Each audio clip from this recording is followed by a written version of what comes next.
On travaille deux choses au niveau des hybrides. La première, ça va être un point un peu plus technique où on va s'assurer, en fait, lorsqu'on redescend à travers la balle, de sentir que le corps tourne dans le bon angle et de s'assurer justement qu'on reste vraiment impliqué dans le coup et non pas qu'on essaie de la faire lever dans les airs ou qu'on essaie trop de taper en descendant. Vous allez voir, là, ça va être un élément qui est relativement simple et vous allez bien là, sentir ce mouvement-là où on va être capable d'aller toucher le sol un peu plus, où on va être capable, en fait, de faire glisser le club au sol correctement. Et le deuxième point qu'on va travailler ensemble va être justement un élément un peu plus pratique. Alors, lorsque vous allez aller vous entraîner, vous allez avoir un exercice simple pour sentir que ce club-là travaille correctement à travers la balle. Et donc, par la suite, lorsque vous allez arriver sur le parcours, ça va être beaucoup plus simple pour vous d'être capable d'appliquer tout ça et d'avoir nettement de meilleurs coups avec vos hybrides. Le premier point, c'est de s'assurer en fait que le corps reste toujours sensiblement dans le même angle. C'est-à-dire qu'on ne doit pas avoir la sensation de trop taper en descendant, ni celle où on va essayer de la faire lever dans les airs. Parce que cette sensation-là d'être obligé de faire lever la balle dans les airs, c'est ce qui amène très souvent les balles topées ou le fait qu'on va toucher souvent derrière la balle et ensuite on touche la balle. C'est-à-dire que si je m'installe comme ça, naturellement à la balle, mes épaules sont dans un certain angle. OK? Vous voyez que je ne suis pas là, je ne suis pas comme avec un driver où j'installe déjà mes épaules complètement là, vers le ciel. J'ai un angle qui est naturel, un peu comme si je frappais un fer normal. Alors, moi, quand je vais redescendre à travers la balle, ce que je veux sentir, c'est que je veux sentir que mes épaules vont revenir à peu près dans cet angle-là.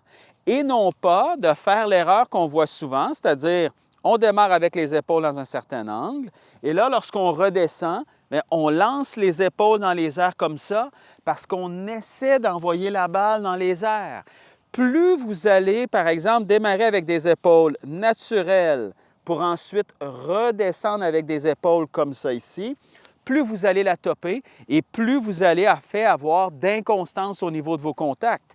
Lorsque les épaules, disons que je m'installe comme ça ici, naturellement, lorsque je redescends, si j'ai tendance à envoyer mes épaules en montant vers le ciel comme ça, ce que ça fait, c'est que ça amène le centre de mon corps à naturellement se reculer derrière la balle comme ça. Et si le centre du corps se recule comme ça ici, bien, automatiquement, mon poids est sur ma jambe arrière, le centre de mon corps est derrière la balle, ce qui fait que le club va toucher complètement derrière cette balle-là. Alors, plus j'ai cette tendance-là avec les hybrides, plus c'est difficile d'aller chercher un bon contact. Ce que vous allez faire, installez-vous à la balle naturellement, donc ne mettez pas d'angle nécessairement au niveau de vos épaules, laissez-le normal. Jouez la balle légèrement décalée vers l'avant comme on avait déjà vu au niveau des hybrides, c'est-à-dire pas au centre des pieds, pas au niveau du talon avant, un peu un entre-deux tout simplement. Et à partir d'ici, lorsque vous allez redescendre à travers la balle, prenez la sensation que votre but, c'est de sentir comme si, par exemple, les boutons de votre polo, lorsque vous allez redescendre, restent un peu face au sol ou face à la balle. N'allez pas chercher la sensation où les boutons de polo, poum, sont maintenant face à la caméra. Donc, vous voyez la différence entre ça et le fait, par exemple, de sentir que lorsque je redescends, je vais avoir un peu plus cette impression-là que les boutons de polo restent face au sol ou face à la balle, à l'impact comme ça. Alors, dans cette position-là, là, c'est facile pour moi d'aller toucher le sol, de faire glisser le club au sol comme ça, et non pas d'arriver dans cette position-là ici. Je vous le montre dans cet angle-là, vous allez bien voir là au niveau des boutons de polo. Moi, ce que je veux sentir, j'ai mon angle naturel au niveau du corps ici, parfait. Les boutons de polo regardent un peu la balle, et quand je vais redescendre, je veux sentir encore ce principe-là que les boutons de polo regardent la balle.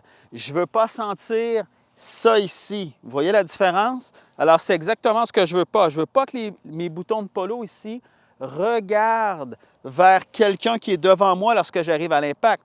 Je veux qu'ils regardent encore un peu là, vers la balle. Et si vous faites ça, ça garde le corps un peu plus bas dans la zone d'impact plutôt que de se relever. Et automatiquement, là, vous allez être beaucoup plus capable justement de faire glisser le club au sol. J'y vais avec la balle. Je vais prendre exactement cette sensation-là et ensuite, je vous donne le deuxième conseil pour être capable de vraiment faire glisser ce club-là au sol. Alors, j'y vais avec cette sensation-là d'être toujours par-dessus la balle avec mes boutons de polo.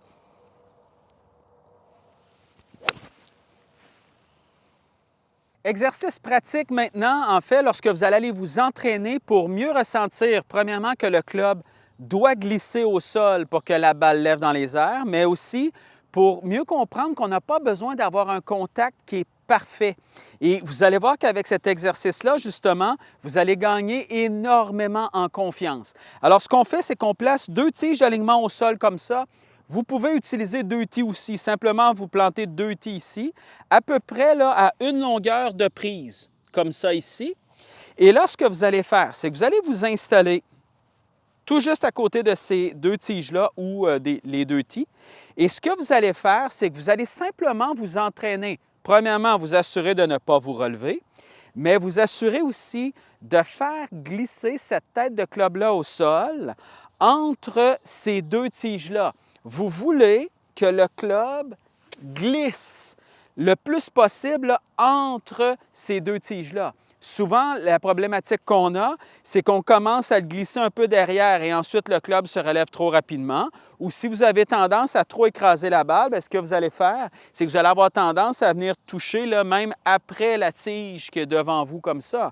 Moi, la sensation que je veux que vous ayez en tête lorsque vous allez avec vos hybrides, vous tapez avec vos hybrides comme ça, c'est un club qui glisse au sol quand même longtemps. Vous pouvez même là, sentir pratiquement comme s'il glissait un peu derrière la balle. Il fait contact avec la balle et ensuite il continue à glisser. On n'a pas nécessairement besoin d'avoir un contact qui est parfait. Et c'est ça qui est génial avec les hybrides. Et c'est ça là, souvent là, qui fait la différence, par exemple, entre un fer long et un hybride. C'est que par la configuration de la tête au niveau des hybrides, on est capable de le faire glisser beaucoup plus et c'est un club qui pardonne justement beaucoup plus qu'un fer long. Alors, je m'installe comme si j'avais la balle légèrement décentrée vers l'avant comme ça ici et mon but est simplement de m'entraîner à faire glisser ce club-là entre ces 2 tiges-là ici.